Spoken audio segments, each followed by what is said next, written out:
पार लगाएगा वो कौन आएगा अंतिम समय में? फिर वही कल वाली बात आ गई, 4 बांस 40 कंडे तो तुम्हारे मरने पर कोई भी ले आएगा, पर 4 हाथ वाले को तो केवल एक शिव महापुराण ही लेकर आएगी, इसके बाद कोई नहीं लेकर आ सकता। जो कथा तुमने सुनी है, जो कथा का तुमने स्मरण करा है, जो कथा का रसास्वादन तुमने करा है, जो कथा का भाव आप श्रवण कर रहे हो, अंतिम समय में अगर नारायण का दर्शन कराएगी तो यही कराएगी, इसके सिवाय कोई करा ही नहीं सकता। इसके सिवाय कोई भगवान का दर्शन नहीं करा सकता। किसकी सामर्थ्यता है जो भगवान का दर्शन करा दे? किसकी सामर्थ्यता हो जो भगवान से मिलवा दे? कौन?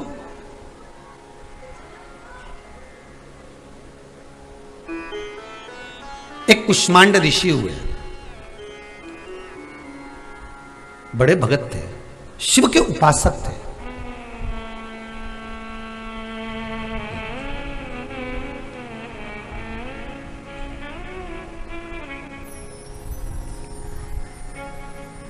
और कोई जरूरी है क्या कि ऋषिवर जितने ज्ञानी हैं, ऋषि जितने ज्ञानी हैं उतना ही ज्ञानी उनका पुत्र पैदा होगा? अरे बोलो तो सही, कोई जरूरी है? नहीं। किसी किसी पिता में इतना धीरज होता है, पिता के भीतर इतना धैर्य होता है, इतना मन इतना आनंदित, कोई कोई पिता बड़ा शांत होता है, और औलाद देखो तो इतनी क्रोध करे, इतना गुस्सा करे, इतना चिड़चिड़ करे। तो कोई जरूरी है कि वो पिता जैसा है वैसा ही रहेगा? फेस वैसा रह सकता है, काटी वैसी हो सकती है, पर ये जो अंदर जो वो चिप लगी है नहीं, ये अलग अलग कंपनी की है। ये भगवान देता है ना, सबको बनाकर भेजता है, कोई एक जैसा भगवान किसी को नहीं बनाता। उसकी कंपनी में कितना लोग काम करे समझ में नहीं आए, सब बनाई फैक्ट्रियां सब अलग अलग चल रही है, हर कंपनी का माल। सूरत में साड़ी की कंपनी कितनी, कपड़ा की फैक्ट्री कितनी है सूरत में? यहाँ सूरत वाले आए हुए हैं तो कहूँ सूरत में कितनी कपड़ा की फैक्ट्री होगी, ढेर सारी, हर कंपनी का अलग अलग कपड़ा बनता होगा, पर सबका अपना अपना ब्रांड, अपना अपना काम। कोई कोई कपड़ा बहुत जोरदार, कोई कोई कपड़ा हल्का भी बनाए, कोई भारी भी बनाए, सबका अपना अपना एक क्रम होता है। उसी तरह भगवान बनाने के लिए सबको बनाता है, संसार सागर में भेजा है, सबको बनाकर भेजेगा, पर किसी को क्रोध दिया, किसी को नम्रता दी, किसी को प्रेम दिया, किसी को स्नेह दिया, किसी को कपट दिया, किसी को छल दिया, किसी को बेईमानी दी, किसी को प्रपंच दिया, किसी को झूठ बोलना सिखा दिया। भगवान जब घड़ता है तो देख लेता है इसके अंदर क्या फिट होगा, वही देखकर भेजता है। चुगली करने वालों को, निंदा करने वालों को, बुराई करने वालों को भगवान देख लेता है, ये सही से चुगली कर सकेगा कि नहीं कर सकेगा, इसमें वो गुण तत्व देकर भेजो। फिर वो निंदा करेगा, जोरदार तरीके से करेगा, इतने रस तत्व से करेगा कि उसका एक आनंद अपने आप प्रबल हो जाए। फिर वो रस तत्व उसके अंतर्गत अपने आप आ जाए। अब कुष्मांड ऋषि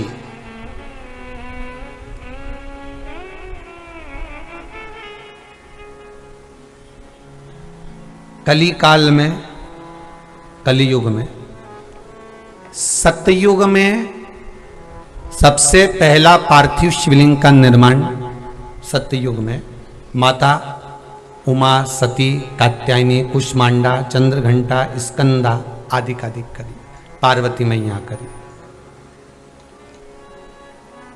त्रेता में पार्थिव शिवलिंग का निर्माण स्वयं मेरे राजा रामचंद्र भगवान ने करा। लंका पर चढ़ाई करते समय सुंदर शिवलिंग का निर्माण किया। द्वापर में शिवलिंग का निर्माण स्वयं भगवान कृष्ण करे, यमुना जी के घाट पर। आपको पहले कथा में वर्णन कर चुके हैं, यमुना के घाट पर पार्थिव शिवलिंग का निर्माण भगवान कृष्ण ने भी किया है।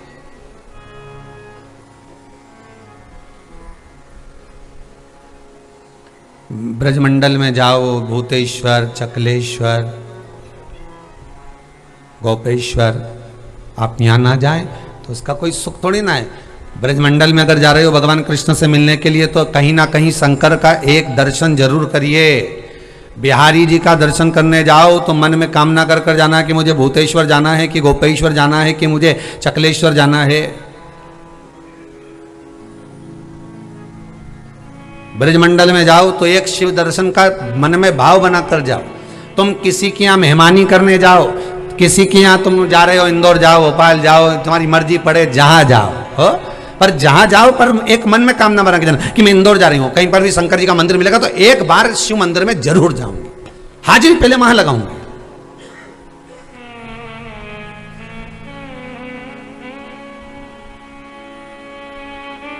छोरा देखने जाओ, छोरी देखने जाओ, जिस गांव में छोरा छोरी देखने जाओ पहले वहां के शंकर जी के पास जाओ। तुम्हारे यहाँ आए हैं, गांव की छोरी को देखने आए हैं, लड़की का नाम ये है, ये इसका गोत्र है, इसका पिताजी का नाम ये है, दादाजी का नाम जानते नहीं क्योंकि तुम हो, इसी गांव के हो नहीं तो तुम हो, और माताजी का नाम ये है। छोरे को साथ में लेकर आए हैं, हमारे लिए अच्छा हो, लड़के के लिए अच्छा हो, श्रेष्ठ हो तो पक्का कर देना। अगर नी जमे कि छोरे के लिए अच्छा नहीं है और भले कितनी भी अच्छी हो पर अच्छा नहीं है छोरे के लिए, तो हाथ जोड़ के निवेदन है यही समाप्त। अब पक्का कौन करेगा? अब बोलो कौन पक्का करेगा? शंकर। कैंसिल भी कौन करेगा? शंकर। अब अपने को टेंशन नहीं लेना, अब सौंप दिया इस जीवन का सब भार तुम्हारे हाथों। अब अपने को टेंशन नहीं लेना, अब अपने को विचार नहीं करना, अब अपने को बिल्कुल विचार कर नहीं चलना, छोड़ दिया।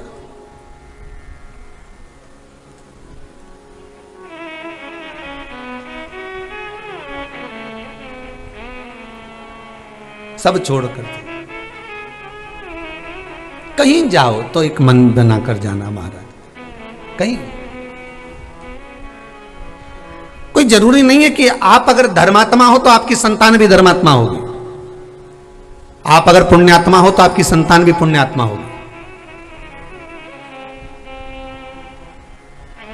कई लोग कह देते हैं इनके पिताजी इतने बड़े दानी थे महाराज, क्या दान पुण्य करते थे, क्या भजन करते थे, क्या उनकी भक्ति में डूबे रहते थे, क्या जोरदार। तो हमने कहा औलाद, तो क्या औलाद का क्या किया, दिन भर दुकान उन पे बैठा रहे, गप्पे मारता रहे, और बेचारा बाप दिन भर काम धंधा करता, कार्य करता, भजन करता, शाम को फ्री होता, कथा सत्संग में चले जाता, और औलाद दिन भर गप्पा मारे, दिन भर।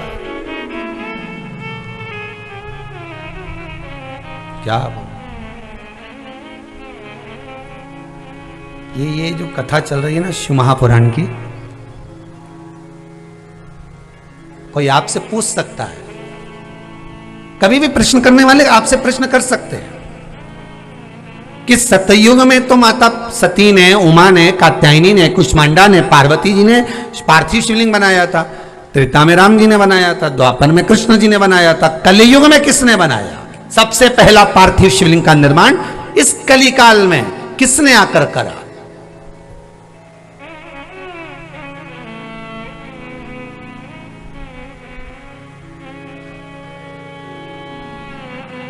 मट्टी का शिवलिंग, पार्थिव शिवलिंग का निर्माण इस कलिकाल में सावन के महीने में सबसे पहले किसने निर्माण करा? तो आप कह सकते हो कुष्मांड ऋषि के पुत्र मंडप ने। किसने बनाया था? कुष्मांड ऋषि के पुत्र मंडप ने सबसे पहला पार्थिव शिवलिंग का निर्माण श्रावण के महीने में किया था, सबसे पहला इस कलिकाल में, इस कलिकाल।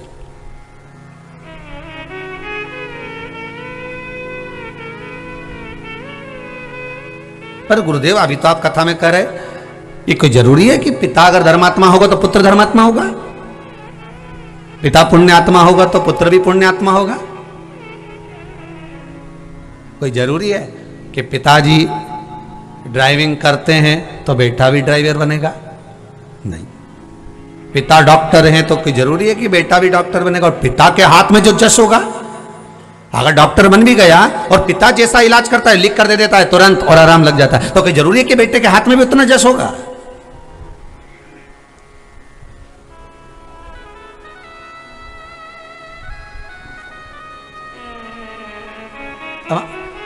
कई कई जगह हमने देखा है,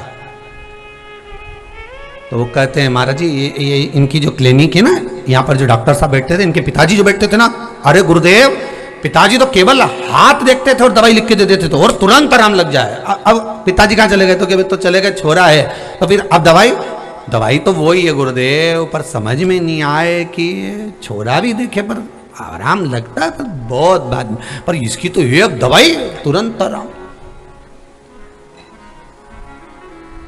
समझ में नहीं आता। तो कोई जरूरी नहीं कि पिता जो करेगा वही बेटा करेगा और बेटा वो सी नहीं। कुष्मांड ऋषि के पुत्र मंडप, और कुष्मांड जी इतने धर्मात्मा पुण्य भजन कीर्तन इसमें ऋषियों की गिनती में आते हैं कुष्मांड जी। और कुष्मांड ऋषि के पुत्र मंडप, और मंडप जब बड़े हुए तो पिता से बिल्कुल विपरीत हुए, एकदम विपरीत।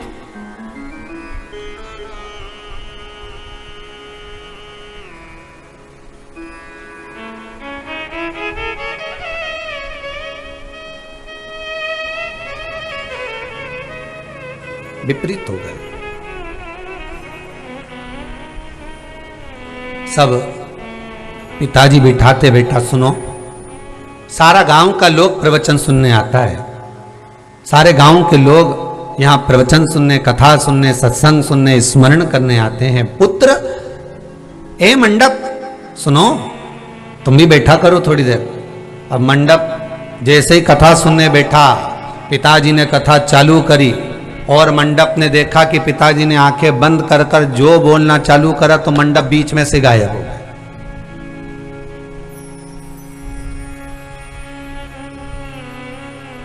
एक बात कहूंगा तो बड़ा आनंद होता है इस हृदय को। एक सहज भाषा में कहूं आपको कि इस विठलेश सेवा समिति में लोग जो फोन लगाते हैं ना, सोमानी जी, राठी जी, आप हम बोले आपको, सोनी जी, इस विठलेश सेवा समिति में जो लोग फोन लगाते हैं वो लोग एक बात जरूर कहते हैं कि गुरुदेव जब से कथा चल रही है तो बच्चों में जागरूकता उत्पन्न हो गई, बहुओं में जागरूकता उत्पन्न हो गई। बहुएं कॉपी लेकर बैठती हैं कि गुरुजी कुछ बताएंगे तो हम लिखेंगे तो उसको फिर बाद में अपने मायके में, परिवार में, कुटुंब में, कबीले में कहीं ना कहीं बता देती हैं, ऐसा कर लीजिए उससे ये फल की कामना होगी, उससे ये प्राप्त हो जाएगा।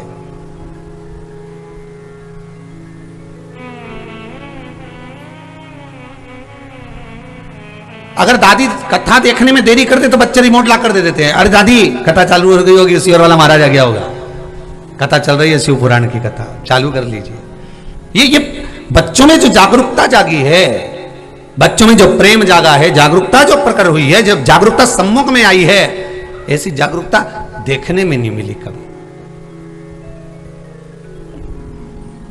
देखने में नहीं।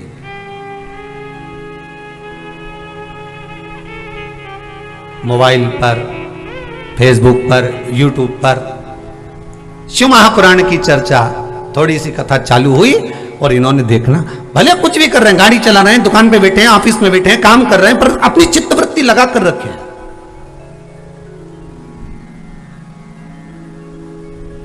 चल रहा है।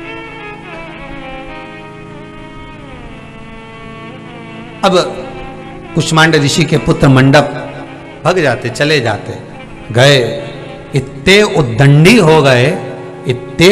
हो गए कि सारे गलत काम में डूब गए। ऐसा कोई काम नहीं बचा था जो कुष्मांड ऋषि के पुत्र ने नहीं किया हो, ऐसा कोई काम नहीं बचा था।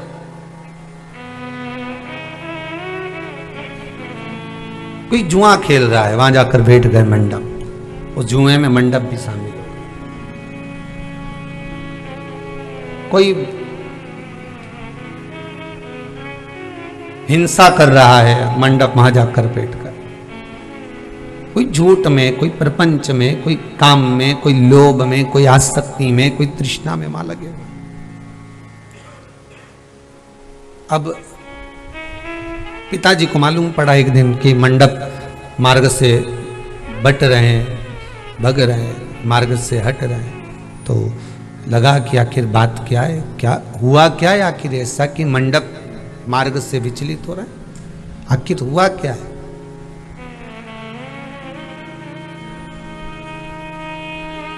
पिताजी ने बुलाया मंडप को, कुष्मांड ऋषि ने, मंडप इधर आओ। हाँ पिताजी, क्या आज्ञा है? बोलिए। मंडप, जब प्रवचन चालू होता है, कथा चालू होती है, सत्संग चालू होता है, तो तू कहां भाग जाता है? तू कहां चले जाता है? पिताजी कुछ बता नहीं पाया। मंडप बस चुप रहा। समय आ गया, मंडप के दो दोस्त बन गए, मित्र बन गए। एक नादीप, दूसरा पठार।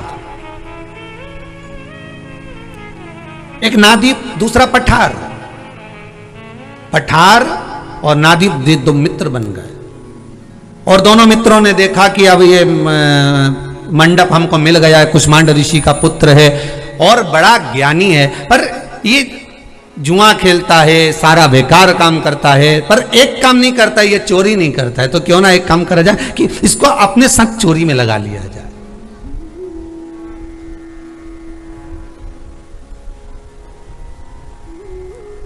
और चोरी करने वाला जो होता है ना, वो अपना पूरा ग्रुप बनाने का प्रयास करता है। ये झूठ बोलने वाले जो होते हैं ना, पूरा ग्रुप बना लेते हैं। कपट करने वाले जो होते हैं ना, एक पूरा ग्रुप बना लेते हैं। किसी के लिए अपशब्द कहने वाले होते हैं ना, ये अपना पूरा ग्रुप बना लेते हैं। किसी पर उंगली उठाने वाले होते हैं ना, तो ये अपना पूरा ग्रुप बना लेते हैं कि हमारा ग्रुप हमने तैयार कर लिया, अब हमको मिलकर इसको कुछ ना कुछ अपशब्द कहना है, ताना देना है, झूठ बोलना है, प्रपंच करना है, छल करना है, कपट करना है, बेईमानी करना है। ये अपन मिलकर करेंगे। चोरी करना है, अपन मिलकर करेंगे। अब सारा ग्रुप बन गया। अब मंडप, नादीप और पठार तीनों ने विचार करा कि धन चुरा कर लाना, इतना धन एक बार में लेकर जाना है कि कम से कम 10-20 साल अपने को चोरी की जरूरत नहीं पड़े। तो इतना धन किसके पास होगा?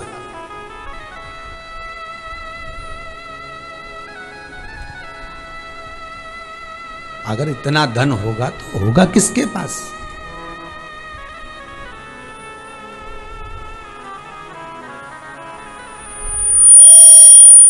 ये धन अगर हम जाएं तो कहां लेने जाएं? किसी ने कहा एक काम करो। पठार बोला इतना धन तो केवल राजा के पास ही हो सकता है, चलो वहीं चलते हैं। रात्रि के समय गए, राजा के यहां से धन चुरा कर लेकर आ गए। अब धन तो लिया है।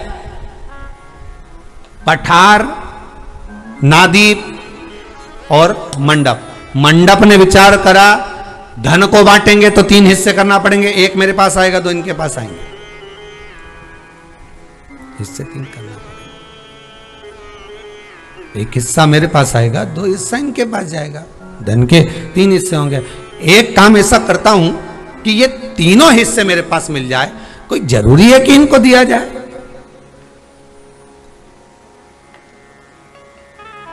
कोई जरूरी है इनको दें हम हिस्सा? गरुड़ पुराण में एक बहुत सुंदर बात लिखी है। किसी का मिठाई का डब्बा है, बहुत समझ में, बहुत ध्यान से सुनना महाराज। किसी का मिठाई का डब्बा है, किसी का टिफिन रखा है भोजन का, किसी का कोई पदार्थ रखा हुआ है, किसी का कोई सामान रखा हुआ है। जब तक वो अपने हाथ से ना दे दे, जब तक वो अपनी आज्ञा ना दे दे, तब तक उसकी वस्तु का भोग नहीं करना।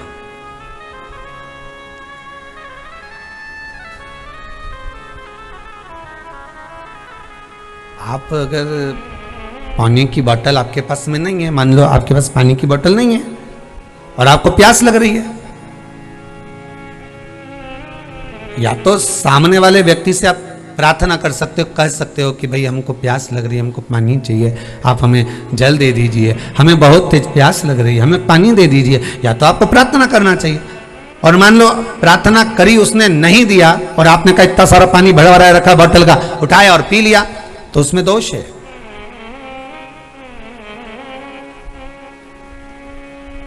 किसी को दिए बिना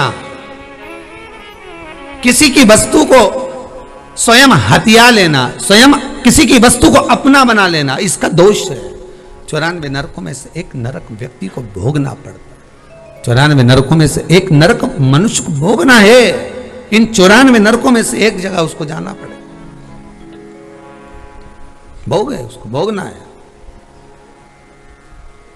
अब पाप और पुण्य दोनों बड़े विचित्र हैं, बहुत ध्यान दीजिएगा महाराज। शक्कर कौन कौन ने खाई है? जितने लोग आस्था चैनल पर कथा सुन रहे हो, शक्कर कभी तो खाई होगी। अब शक्कर अंधेरे में खाओगे तो स्वाद अलग आएगा क्या? अरे बोलो तो जम क्या है? नहीं। और अगर लाइट जलाकर खाओगे तो, उजाला कर कर खाओगे तो स्वाद अलग आएगा? नहीं। शक्कर चाहे अंधेरे में खा लो चाहे उजाले में खा लो, शक्कर मीठी ही लगेगी, खारी नहीं हो जाएगी, नमक नहीं डल जाएगा उसमें, मिर्ची नहीं डल जाएगी उसमें, मसाला नहीं डल जाएगा। शक्कर वही है, तुम अंधेरे में खाओ चाहे उजाले में खाओ। उसी तरह शिव महापुराण की कथा कहती है, व्यक्ति के अच्छे कर्म बुरे कर्म, अगर अच्छा कर्म वो उजाले में कर रहा है चाहे अंधेरे में कर रहा है, उसका कर्म का लेख उसके भाग्य में लिख दिया जाता है, और बेकार कर रहा है तो बेकार लिख दिया जाता है।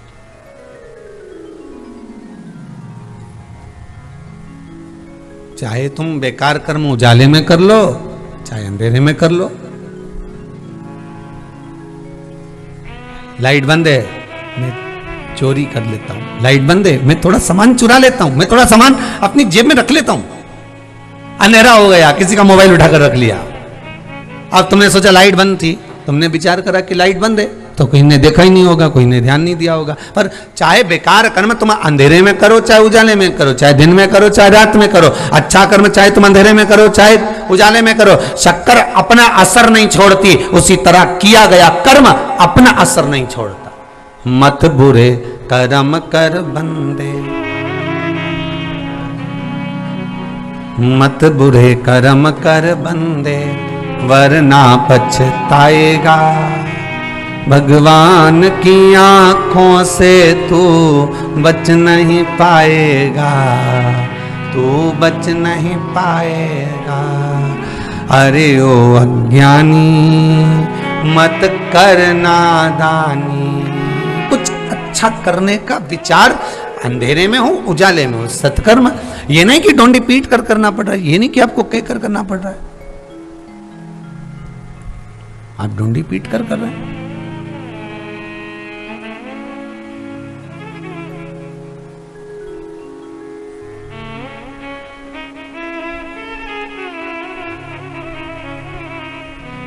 जब तुम्हारी मर्जी पड़े तब करो।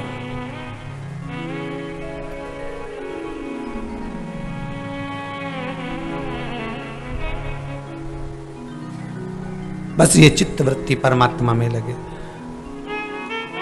मंडप, नवदीप, पठार, पठार और नवदीप का जो धन था मंडप ने उसको अपना कर लिया, अब देने को तैयार नहीं, दे ही नहीं लिया, देने को ही तैयार नहीं है।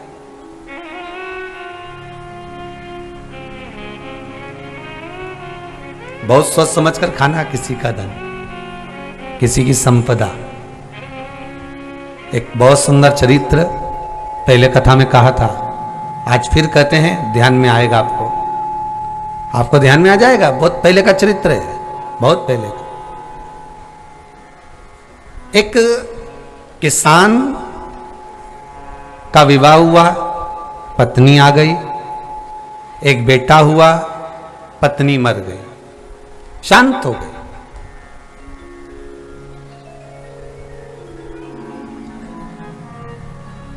उसने दूसरी शादी कर ली। दूसरी शादी होने के बाद घर में पत्नी आई, बच्चा हुआ, पत्नी फिर मर गई। किसान के मन में यह भाव उत्पन्न हुआ कि अब शादी करने से कोई मतलब नहीं है, अब विवाह करने से कोई मतलब नहीं है, अब अपन को शादी नहीं करना है।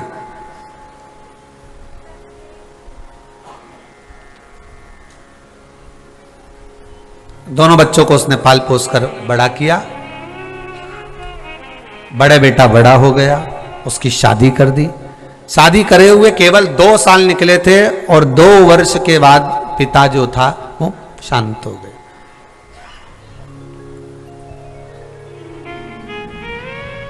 पिता शांत हो गए। जब पिता शांत हो गए,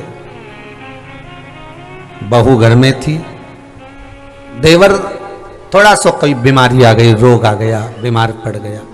अब देवर बीमार पड़ा तो डॉक्टर को दिखाया तो डॉक्टर ने कहा कि देखो रोग तो बहुत प्रबल है, फिर भी खर्चा करो थोड़ा सा तो हो सकता है कि बच जाए। अब इन्होंने खर्च करा, पैसा खूब लगाया, खर्च भी खूब करा। खर्च करने के बाद पत्नी को लगा कि इतना खर्चा करने के बाद भी ये ठीक नहीं हो रहा, एक काम करो डॉक्टर जी से बात करो, डॉक्टर साहब से कहो कि अब इसको बचा कर करेंगे भी क्या, और कौन सा तुम्हारा सगा है,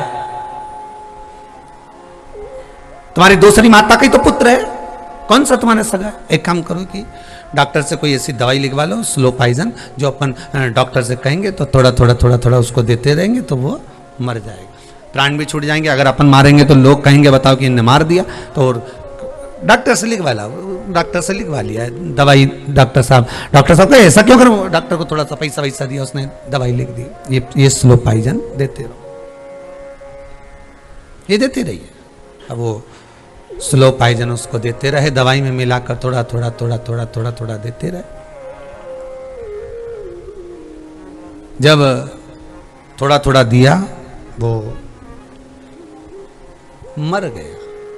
पत्नी बड़ी खुश हुई, बड़ी प्रसन्न हुई, बड़ी आनंदित हुई, बड़ी प्रसन्नता थी, बड़ी आनंदता थी, बड़ी प्रसन्नता। पत्नी ने पति से कहा झंझट मिट गया, पूरी जमीन जायदाद अपनी हो गई, और क्या चाहिए बता, इससे ज्यादा और क्या चाहिए। झंझट मिट गया, पूरा जमीन जायदाद अपनी हो गई है, इससे बढ़कर सुख और क्या चाहिए। दोनों निवास करे, समय आया, पत्नी गर्भ से हो गई, एक बेटे ने जन्म ले लिया। बेटा बड़ा हो गया, शादी हो गई, बहू घर में आ गई, 6 महीने हुए, बेटा बीमार पड़ गया, उसको भी रोग हो गया। सारा पैसा लगा दिया पिताजी ने, माताजी ने, सारी जायदाद लगा दी, जमीन बेच कर लगा दिया, ठीक नहीं हुआ। बाप आज फूट कर रो रहा था, ऐसा मैंने क्या करा जो तू इतना बीमारी में पड़ा हुआ है और ठीक नहीं हो पा रहा है, ऐसा मैंने क्या कर दिया, ऐसा मैंने क्या कर दिया। रोता रोता पिता बाहर निकल कर जा रहा था, पिता बाहर की ओर जा रहा था। इतने में जो पड़ा हुआ पुत्र था वो रोते रोते कहता है, भैया अपने हिस्से का मैंने अपने ऊपर खर्च करवा लिया। बाप आकर बेटे के सिर पर हाथ रखकर बोला, बेटे के सिर पर हाथ रखकर बोला, बाप पिता बेटे के सिर पर हाथ रखकर कहता है, बेटा मैं तेरा भाई नहीं, मैं तेरा पिता हूं, मैं तेरा भाई नहीं, मैं तेरा पिता हूं। वो पड़ा हुआ बेटा कहता है, कौन पिता, कौन से संबंध, कौन से नाते, कौन से रिश्ते, कौन सा कुटुंब, कौन सा कबीला, कौन से नाते, कौन से रिश्ते, कौन सा कुटुंब।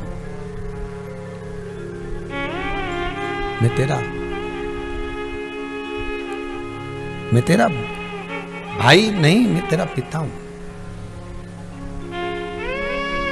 पिता, उसने कहा कोई पिता नहीं, पूर्व में मैं तुम्हारी सौतेली माता का पुत्र, तुम्हारा भाई, तुमने मुझे स्लो पॉइजन देकर मार दिया जमीन जायदाद के लिए, वो जायदाद तुमने रख भी ली, तुम्हें तुम्हारा पुत्र बनकर आ गया और अपना हिस्सा अपने ऊपर खर्च करा कर जा रहा हूं। कोई दूसरा नहीं,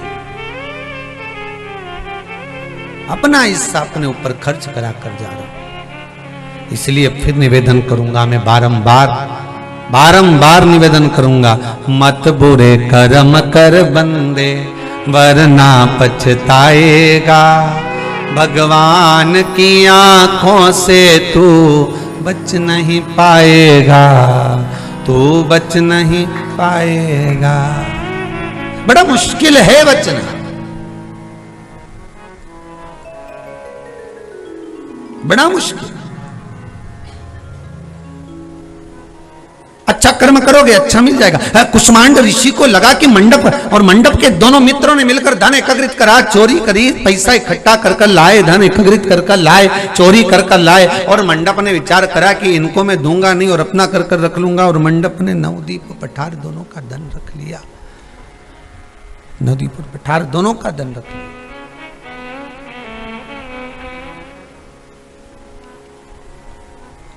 तीनों में विवाद हो गया, तीनों में झगड़ा हो गया, तीनों में विवाद, तीनों में झगड़ा।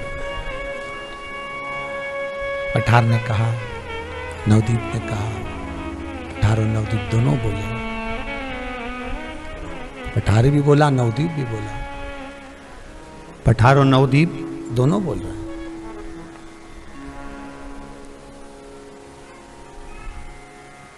पठार नवदीप दोनों बोल रहे हैं कि ये हमारा धन तूने रख लिया है, ये श्रेष्ठ नहीं है।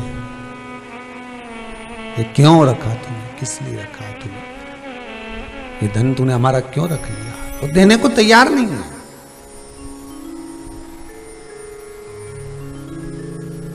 मंडप जो चोरी का धन था उसको लेकर गया और चोरी के धन को ले जाकर मंडप ने, चोरी के धन को ले जाकर मंडप ने वैश्या के पास में रख दिया।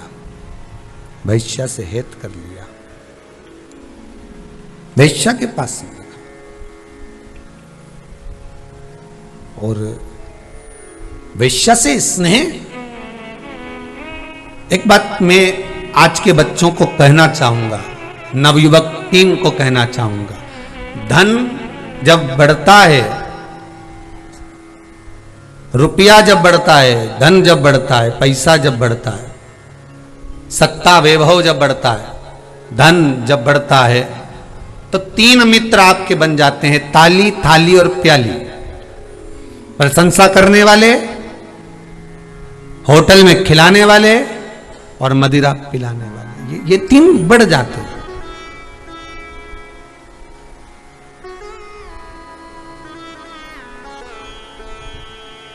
ये तीन मित्र बढ़कर नष्ट कर देते हैं।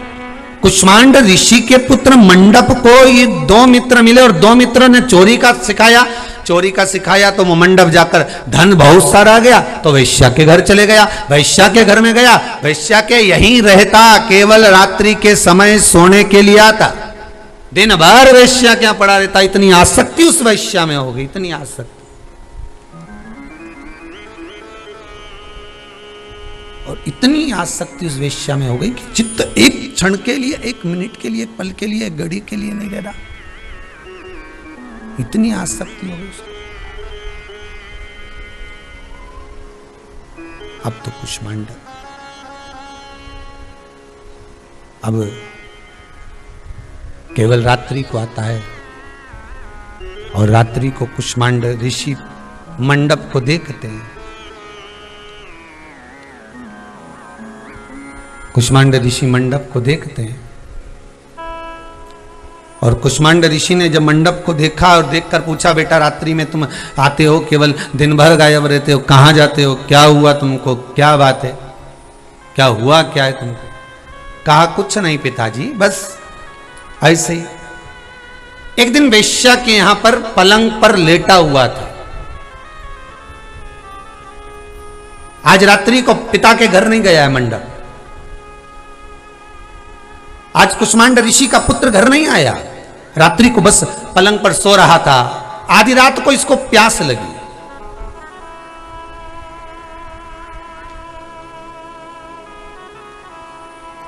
आधी रात को जब इसको प्यास लगी तो गिलास पानी को ढूंढ रहा है और पानी को ढूंढ रहा था और पानी को ढूंढते ढूंढते इसने पलंग के नीचे हाथ को लिया कि कहीं पानी रखा हो। मेरे को मालूम नहीं कि वेश्या के घर में जल कहाँ रखा होगा, किस स्थान पर पानी रखा होगा। प्यास भी बहुत लग रही है।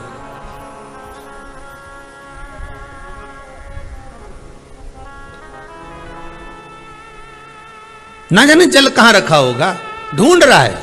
मंडप ने हाथ पलंग के नीचे करा तो एक पात्र हाथ में आ गया।